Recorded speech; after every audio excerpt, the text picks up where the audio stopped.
nome é Daniele, sou formada em Ciências Biológicas e mestre em Proteção de Plantas, ambas pela Universidade Federal de Alagoas, e hoje a gente vai bater um papo sobre insetos, educação ambiental e cidadania ecológica. Para a gente entender um pouco sobre esses assuntos, o meu tema é insetos e cidadania ecológica, indicadores da natureza na educação ambiental, Então, o que seria o estudo da entomologia, da educação ambiental, que por consequência traz a cidadania ecológica, A gente tem aquela visão que os insetos são seres que causam doenças, que só traz negatividade, mas não é bem assim. A gente tem que entender a importância desses insetos para a nossa sobrevivência, para a sobrevivência do planeta, da natureza, trazer a visão que a gente faz parte da natureza e não que ela está para nos servir, E a educação ambiental ela vem como essa ferramenta justamente para educar, fazer um cidadão mais consciente, mais crítico sobre as suas responsabilidades, sobre os seus deveres e tornando assim um cidadão ecológico.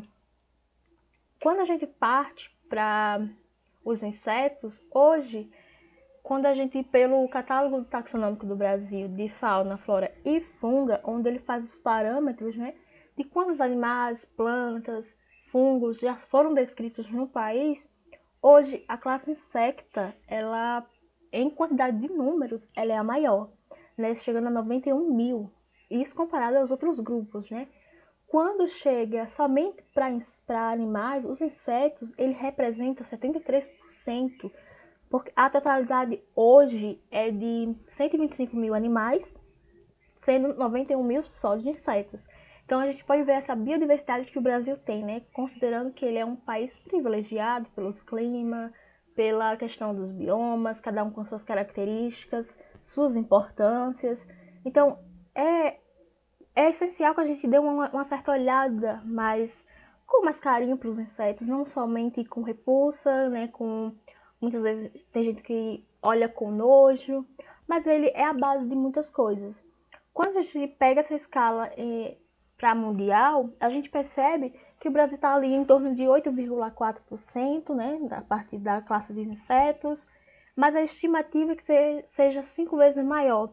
Então, se a gente já tem 91 mil e a gente levar para uma escala de 5 vezes, é quase 500 mil insetos no Brasil, que ainda faltam ser descritos ou foi descritos errados.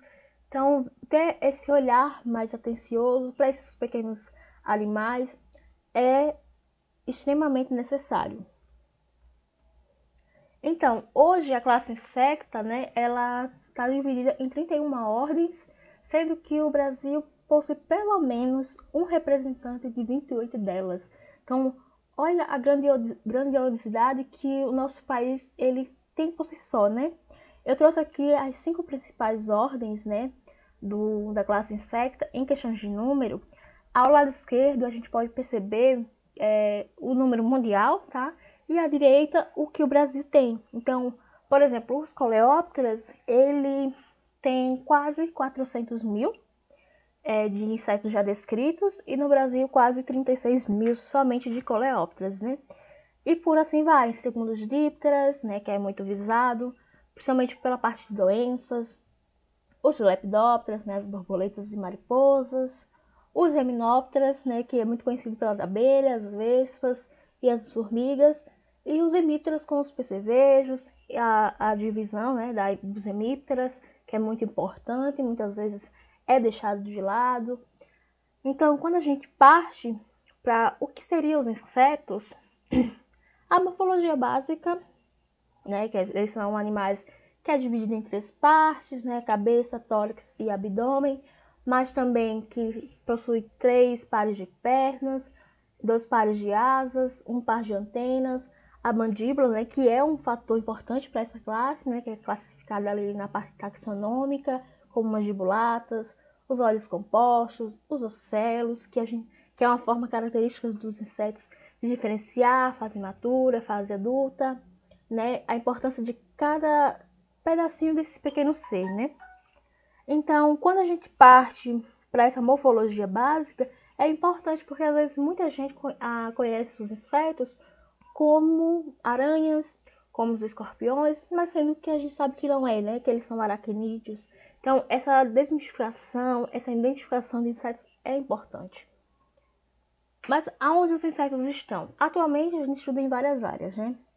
Seja na agricultura, quando a gente fala de pragas agrícolas ou inimigos naturais, a própria polinização, que é importante, mas também tem os insetos edáficos, que são essenciais para a produção agrícola e também para a nossa sobrevivência. A alimentação, seja ela entre as cadeias alimentares ou até mesmo a alimentação direta e indireta de insetos na nossa alimentação humana e também dos animais, né? A gente, hoje em dia, é muito comum para a ração animal, né? Para aves, caprinos, mas também para a alimentação humana. Aqui no Nordeste, a gente vê muito, na região Norte e Nordeste, essa cultura, né? Seja com as saúvas, as famosas tanajuras, mas também a questão das lavas de coco, né?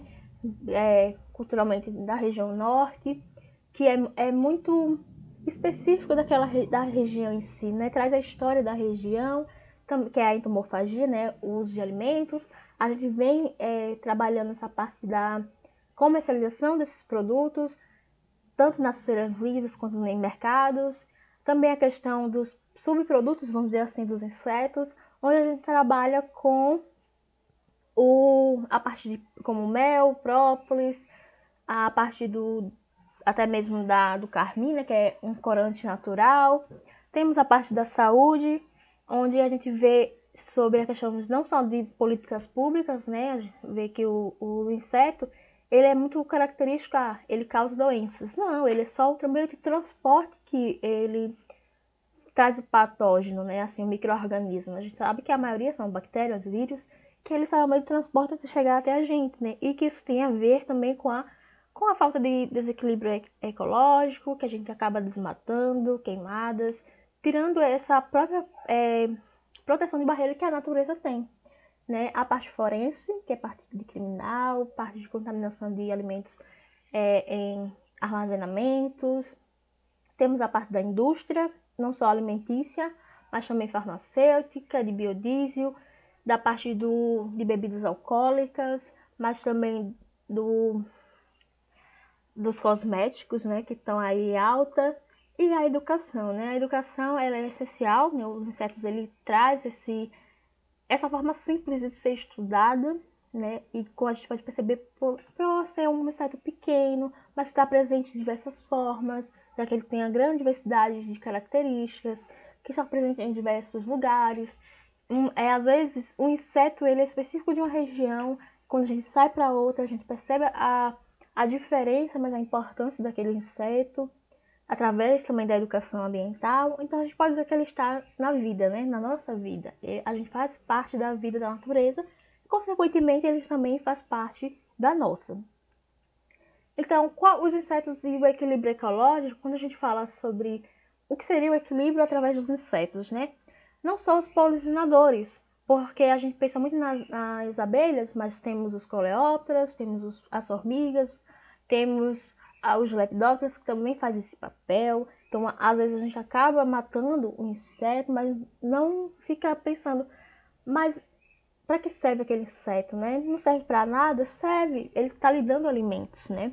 Eles fazem parte da reciclagem de nutrientes, que é essencial, né? Porque a natureza precisa de um movimento, o próprio controle biológico, seja ele por parasitóides, por predadores, tem aquela relação de predação, né? Predador e presa, que a gente realmente conhece. Os indicadores ambientais, seja ele ambiental, ecológico ou de biodiversidade. Também temos os dispersores de sementes, a alimentação, como já foi falado um pouco, né? Mas sobre as cadeias alimentares, que vão formando teias. Esse fluxo de energia, né? Entre uma cadeia e outra. E as produtividades secundárias, né? Mas a gente tem que pensar sobre as ameaças desse equilíbrio ecológico, né?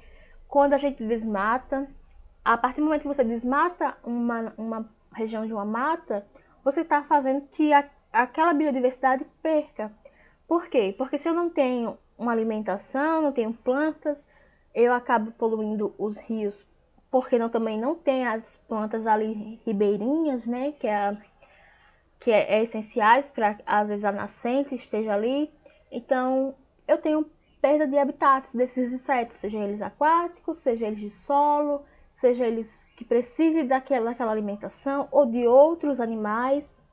Redução, né, que acaba fazendo redução dessa população, e o uso excessivo de agrotóxicos, principalmente nós brasileiros, né, no país, que é um país produtor de agropecuária, então às vezes desmata para ter uma parte de agricultura, ou se não para fazer pastos para animais, então acaba utilizando agrotóxicos em excessivos, as mudanças climáticas decorrentes de toda essa perda, né, que eu posso indicar para vocês um livro bastante interessante, que é Primavera Silenciosa, acho que todo mundo já ouviu falar pela mesma vez na vida, que é essencial sobre o uso de agrotóxicos e como a perda, né? Os insetos são os primeiros a serem afetados, porque eles são sensíveis às mudanças climáticas, ao uso excessivo de agrotóxicos. Então, a gente consegue trabalhar a educação ambiental, a gente consegue trabalhar bioindicadores de qualidade do ambiente, da ecologia em si, né? A natureza, a saúde do ecossistema. Então, mas e se os insetos dele fossem erradicados, né? O que seria se o mundo não tivesse mais insetos? Esse é um ponto importante, porque se o mundo não tiver insetos, logo não tem plantas, porque as plantas que precisam de insetos para ser polinizadas não vão mais existir.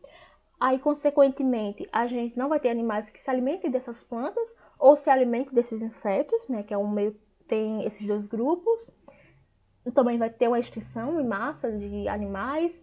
A serrapilheira, por não ter o movimento, né, de insetos que trabalham na ciclagem de nutrientes, da matéria orgânica, então vai ter excesso de material vegetal, animal, fezes, porque não tem mais aqueles insetos necrófagos, os xilófatos. Então, isso tudo vai fazer com que há um acúmulo da serrapilheira, não tem aquele movimento de ciclagem, né? Os coleópteros são bastante utilizados nisso.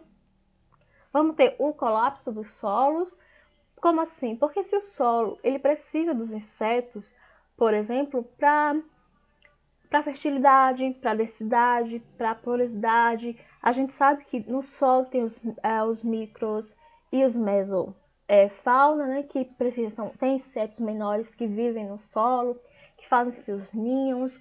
Então, não tenho passagem para a água, né, porque o escoamento ali da água não vai ser eficiente. Vamos ter um solo pobre, consequentemente também não vamos ter plantações, né? Não vamos ter nem árvores que não sejam de consumo, assim, nem frutíferas, nem alimentícias, né? Em geral, o solo vai colapsar. Consequentemente, se não tem solo, não vai ter agricultura, porque não tem um solo rico em nutrientes para aquela planta que necessita. E a produtividade secundária, né? Eu trouxe aqui para vocês a questão dos produtores de seda, né? Que no caso é essa pequena mariposinha, que ela produz a seda, que é muito utilizada, é um tecido bastante procurado, né, pra gente, a população em si em geral. Então não vai ter ele, não vai ter os insetos, tipo as abelhas, que é bastante consumida, que é um dos alimentos mais antigos. Aí a gente chega na parte de bioindicadores ambientais, né, os ecológicos, a biodiversidade. Os bioindicadores, eles vai depender da escala e do contexto que eu estou trabalhando. Então, eu posso ter indicadores ambientais, indicadores ecológicos e indicadores de biodiversidade em um único inseto? Posso. Eu posso ter insetos diferentes em cada categoria? Também. Porque se eu quero trabalhar com indicadores ambientais, eu quero saber sobre a saúde do ambiente. Se tem uma espécie rara, uma espécie exótica, se tem uma espécie em extinção, o que está acontecendo. Se eu trabalho com a particologia, eu quero saber sobre os impactos negativos ou positivos da presença daquele inseto, se as mudanças climáticas estão interferindo no ecossistema, né, a saúde do ecossistema em si. De biodiversidade, a gente vai a quantidade, olha, tá, o Brasil hoje, a biodiversidade do Brasil é grandiosa, não somente de insetos, é claro, de plantas. Então, vou indicar qual é o indicador da biodiversidade daquele país, daquela região. Hoje o Brasil, por exemplo, tem a região norte, nordeste, sul, sudeste e centro-oeste. Então, são regiões distintas, com suas características que às vezes diferem uma da outra, que são essenciais. Por isso que a gente tem essa quantidade de insetos presentes já descritos, né? Pela essa dinamicidade dos biomas. Aqui em Alagoas, por exemplo, a gente tem a presença de caatinga e também da Mata Atlântica. Então a gente sabe que tem insetos da Mata Atlântica que não vai ter na caatinga. Temos a região de transição desses dois biomas que vai apresentar outros insetos, né? Então, eu trouxe as principais ordens, né, trabalhadas nessa questão de indicadores de qualidade ambiental, como os coleópteras, os himenópteras, borboletas, né, os lepidópteras, temos os ortópteras, né, os gafanhotos, grilos, os hemípteras e também os dípteras, né. Como eu falei para vocês sobre a questão do ecossistema e do equilíbrio ecológico, que eu citei sobre a questão da predação, né, tem os parasitóides e também os predadores, ambos fazem esse controle biológico, mas também faz o equilíbrio. Porque o predador, por exemplo, ele se alimenta durante toda a sua vida de vários outros insetos, né? Ele tem uma ramificação muito grande, né? Ele é amplo na sua alimentação. Já o parasitoide, ele faz o controle biológico, mas ele é mais específico. Ele entra na parte do ovo, né, de outro inseto, se alimenta, deixa o seu próprio ovo para quando aquela lá vai eclodir, ela se alimenta daquele e vai repetindo o processo. Então ele só depende de um hospedeiro, né? Diferentemente do predador. Quando eu falei para vocês sobre a questão das engenheiras do solo, né? Da questão do solo colapsar em si, a gente pensa muito nos coleópteras. Mas a gente esquece dos himenópteras, por exemplo, que tem as formigas, né, que muitas vezes é considerado praga, mas a gente tem que saber que praga é quando ela atinge um dano econômico. Mas quando a gente tem que parar para pensar que as abelhas em si, ela vai muito além da polinização, ela vai na questão do solo também. Eu trouxe dois exemplos de espécies aqui, que elas são essenciais para o solo, né? A gente às vezes não percebe, às vezes vai fazer o desmatamento de uma área para agricultura e passa por cima dos ninhos dessas abelhas. E por que elas são consideradas engenheiras do solo? Elas são consideradas pelo fato que quando elas vão fazer seus ninhos no solo, que ela vai nidificar ali o solo em si, ela faz esse movimento do solo, essa mistura de substâncias, fazendo que o solo ele não fique compactado, que não ocorra erosão naquele solo, vai fazer que entre carbono, oxigênio, todos os processos químicos, físicos, biológicos, vai movimentar, quando ela faz essa mistura, né, de colocar a terra que está para baixo para cima, também faz a questão da matéria orgânica presente no solo se mover, isso é essencial. E quando a gente parte para a educação ambiental, como ela seria uma ferramenta para a entomologia para se tornar um cidadão, né, ecológico. Ela é realmente ela é uma ferramenta de transformação. Que seria o quê? A educação ambiental não se limita somente em transmitir informações, jogar informações sobre o meio ambiente. Ela trabalha a consciência daquele cidadão de forma mútua com outras disciplinas, seja ela em escolas de ensino infantil, fundamental, médio, até mesmo superiores. Ela trabalha o ser humano no indivíduo e no coletivo. Então, como eu posso trabalhar a educação ambiental em diferentes públicos? A gente trabalha desde a educação infantil para futuros pesquisadores ou docentes que estão aí assistindo, né, esse evento. Se você trabalha a educação infantil com a educação ambiental sobre insetos, né, dando ênfase que é a utilização de insetos, você pode trabalhar como contador de histórias. A gente tem muito insetos na arte, né, nos filmes. Então, conta uma história sobre insetos, como eles fazem parte da natureza, passa uma caça aos insetos com brinquedos. A gente consegue comprar, não precisa ser o inseto em si, né, o animal, mas uma representação, trabalha a coordenação motora. Olha, esse aqui é um inseto, ele tem essa característica. A gente pode ver pela primeira imagem, a criancinha ela está copiando a formação do inseto. Ali é uma simulação de uma joaninha. Então, com materiais simples, é você trabalhando a reciclagem, você não precisa comprar algo novo, você trabalha com a reciclagem também, que faz parte da educação ambiental, trabalhar sobre a contaminação da história, mas colocar aquele indivíduo na história, você faz parte da natureza, né? Trabalhar no ensino fundamental a questão de mini jardins, atraindo colocando flores para atrair os polinizadores, desenhar. Como na terceira imagem, ele está representando aqui, seria um aracnídeo. Você pode ver, né, 4 pares de pernas, mas aí você pode trabalhar, olha, isso aqui é um aracnídeo, mas isso aqui é um inseto, olha, não tem menos pernas, tem essa divisão aqui do corpo. Então, tudo isso é identificação, trabalhar a parte cognitiva, trabalhar a parte de cidadão daquela criança, né, daquele jovem. Quando eu parto para o ensino fundamental 2, que já é um pouco maiorzinho, né, já entende mais um pouco, a gente pode fazer oficinas, que é construir os hotéis, né, para os insetos, diferentes tipos de insetos, para atraí-los, identificá-los, para fazer uma brincadeira de detetives da natureza, dizendo, olha, eu achei tal inseto, ele serve para isso. Vai trabalhando a partir da imaginação dessa criança, trabalhar no ensino médio e no EJA, né, para adultos, debates já sobre agrotóxicos, já que eles são maiores, já entendem, já conseguem pesquisar. Às vezes você também tem que saber falar com aquele público, principalmente com o EJA, né, que geralmente são pessoas adultas que não estudaram quando passaram por essa fase de ensino infantil, ensino fundamental, ensino médio, né? Estão reaprendendo, trabalhar de forma simples e que chegue a esse público, né? Sobre a biodiversidade, entender também o conhecimento popular sobre aqueles insetos que cada um traz em sua vivência, monitorar, né, as borboletas, as abelhas, que são mais fáceis de encontrar.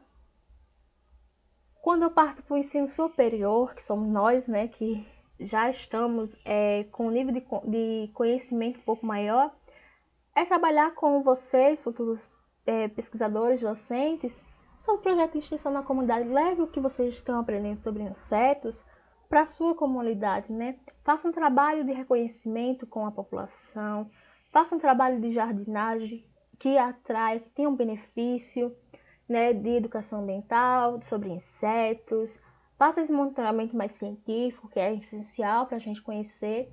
Faça também a questão da comunidade, né? A gente acha que somente trabalhar a educação ambiental com as escolas, mas não é assim. A gente também trabalha com a comunidade. Então, ofereça oficinas sobre jardins, sobre utilização, sobre separação de lixo, porque pode atrair insetos que sejam vetores de doenças. Faça caminhadas ecológicas, apresente o ambiente que eles vivem de forma positiva. Então, eu trouxe para vocês aqui a área da proteção ambiental, a APA, que é da Jurema, que ela está situada na cidade de Arapiraca, aqui em Alagoas, e ela é de extrema importância. Ela está no meio urbano, né, da cidade, e ela é protegida, tá? Já é uma área de proteção, mas ela teve muita colaboração da Universidade Federal, daqui do estado, sobre a orientação da professora Larissa Sátiro e da Ecobrisa, né? E qual é a importância? Essa APA, ela traz muito sobre as plantas nativas da Caatinga, mas, consequentemente, por trazer plantas nativas, por plantar, por trazer a comunidade que mora perto, que é uma comunidade um pouco mais pobre, trazer essa parte da educação ambiental para eles, atrai insetos também, né? Esse projeto já tem um tempo, então as plantas foram crescendo, também temos as nascentes, que é ali perto, que é essencial. Então, olha, as plantas, elas vão fazer com que essa nascente, ela fique protegida, vai ter água, né? Porque aqui o estado em si envolve de muitos rios, então essas nascentes são importantes, que eu recomendo, né? Eu aconselho quem quiser conhecer mais. Eu deixei aqui o arroba do Instagram deles, para quem quiser conhecer. É algo que ainda é novo, né? A cidade em si ainda está trabalhando sobre, mas é essencial, né? Outra parte que eu falei com vocês sobre a questão de projetos, mas esse projeto aqui que eu trouxe para vocês, que está vigente, tá? Também é pela Universidade Federal, só que ele está situado na cidade de Rio Largo, né? Em um dos campos da universidade, que é o Insetolândia. Ele trabalha justamente sobre levar conhecimento sobre insetos a importância para a natureza, trazer essa ligação da universidade e comunidade, né? Então, ela abrange tanto a cidade de Rio Largo, a capital, no caso, de Maceió e de Satuba. Então, ela leva insetos, né? E ele é coordenado pela professora Mariana Breda e da doutora Camila de Almeida. E esse projeto, ele trabalha com estudantes da iniciação científica, da graduação, da pós, doutores e da comunidade. Às vezes leva o projeto em si para as comunidades, para as praças, eventos, escolas públicas ou privadas. Às vezes traz esse público para dentro da universidade, explica os trabalhos que é desenvolvido pelo laboratório, que faz parte do projeto. Então, tudo isso é essencial. Um borboletário. Eu trouxe aqui algumas fotos desse projeto, que ele trabalha em todas as faixas etárias, né? Então, a gente pode perceber aqui o ensino infantil, as oficinas, a arte de imaginar, de pintar, né? Demonstrar com as coleções entomológicas ou com o próprio borboletário improvisado.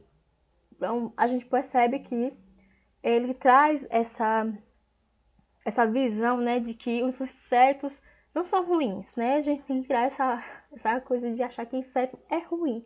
O inseto ele não é ruim. É só a forma que é apresentado geralmente, né?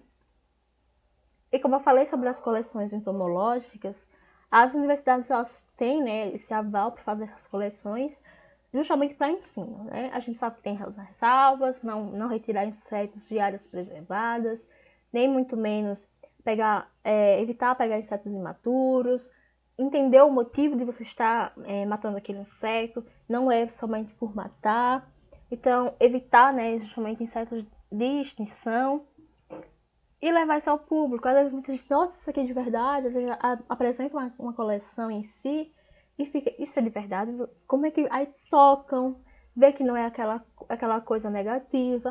Isso é importante, né? Na minha formação na graduação, eu trabalhei justamente isso. As coleções entomológicas são levadas para as escolas, né? A gente tem um papel na universidade, quando a gente faz as coleções, a gente retira algumas caixas dessa coleção em si, que a turma fez, e ela é doada às escolas, para as escolas trabalhar justamente sobre a educação ambiental com esses insetos. Outra forma de entender esse mundo dos insetos na educação ambiental é justamente os livros, né? Foi lançado recentemente esse livro, que ele está disponível em 3 idiomas, né? O português, o espanhol e o inglês, onde ele fala sobre que colorir também é ciência, né? Ele é um livro que uma criança pode ler, um adulto pode ler, que eles vão entender, né? Tem a parte realmente de colorir, porque já trabalha, já fixa melhor o conhecimento. Ele foi colocado pela produção, né, pela equipe em si, de vários países, de várias instituições, coordenado pela Marília, e ela está disponível gratuitamente. Então, quem quiser baixar, pode baixar, entender um pouco mais sobre as formigas, sobre a diversidade que tem nas formigas no Brasil, né, porque aqui é voltado justamente para as formigas do Brasil. E quando a gente vai falar sobre educação ambiental para a cidadania ecológica, a gente tem que entender sobre a conscientização, a sensibilização dos cidadãos. Porque quando a gente trabalha isso, a gente está fazendo formação de valores naquela pessoa, né? Não só valores individuais, mas também no coletivo. Desenvolver habilidades daquele jovem, daquele adulto, daquela criança sobre o meio ambiente. Promover ações, seja ela às vezes o mais simples possível, práticas sustentáveis. As práticas sustentáveis da educação ambiental vai muito além do que você imagina ser algo muito complexo. Às vezes é separar o lixo, é desligar a torneira quando não estiver usando a água. Então, esses pequenos gestos, práticas no dia a dia, faz uma grande diferença, né? Assim, fortalecendo a participação cidadã, né, desse público em si. Então, quando a gente vai para cidadania ecológica, né, a propriamente dita, né, quando a gente trabalha a cidadania ecológica, a gente tem que entender que a ecologia, ela abrange todas as outras áreas, né, entomologia, a parte botânica, a parte fungo, bactérias, enfim. Mas como trabalhar isso para o cidadão, né? Para a comunidade em si que a gente vive. Então, a cidadania ecológica significa agir de forma consciente e responsável para preservar o ambiente, sendo a educação ambiental o caminho para formar cidadãos ecológicos. E nisso, desempenha um papel crucial na educação, especialmente na formação de cidadãos conscientes e críticos sobre a natureza e a importante preservação do ambiente. Aqui a gente relata um pouco sobre as comunidades tradicionais, que são essenciais para o conhecimento sobre insetos, os ciclos naturais, o equilíbrio da natureza, de uma forma simples e que abrange todo o conhecimento, né? Aqui eu trouxe duas imagens, que era o povo do Chucuru-Cariri, que é residente em Palmeira dos Índios, os povos indígenas, né, que eles estão abertos a visitas, eles ensinam sobre a natureza, sobre a preservação dessa natureza, de forma que você entenda, né? Ele traz justamente a preservação. Eles moram lá, mas eles dizem, a gente não utiliza a natureza como serva, mas como parte dela. E também a da Serra da Barriga, que é um dos quilombos mais conhecidos de Zumbi dos Palmares, que é também localizado em União dos Palmares, também no estado de Alagoas, que aconselho a vocês conhecerem, quem puderem. Então, quando a gente trabalha sobre a cidadania ecológica, do direito ao meio ambiente, ao cidadão de forma saudável, não somente para aquela geração, mas para gerações futuras, o dever que aquele indivíduo tem com a preservação do meio que ele vive, e a participação social e também política ambiental dos governantes. E como a cidadania ecológica pode ser trabalhado com insetos. Conhecer a importância dos insetos para a natureza, desmistificar a visão negativa, informar os impactos da perda da biodiversidade através deles. As atividades da cidadania ecológica com insetos, como a educação ambiental, criação de habitats, observação de registros, redução dos usos de agrotóxicos, preservação das áreas ambientais e a participação de projetos de pesquisa. Então, a gente pode concluir, né, que os insetos em si, que proteger os insetos, né, é valorizar os saberes tradicionais, é educar para o respeito da natureza, são caminhos ecológicos para a cidadania. Desde já agradeço. Aqui estão minhas redes sociais, quem quiser tirar dúvidas, meu e-mail.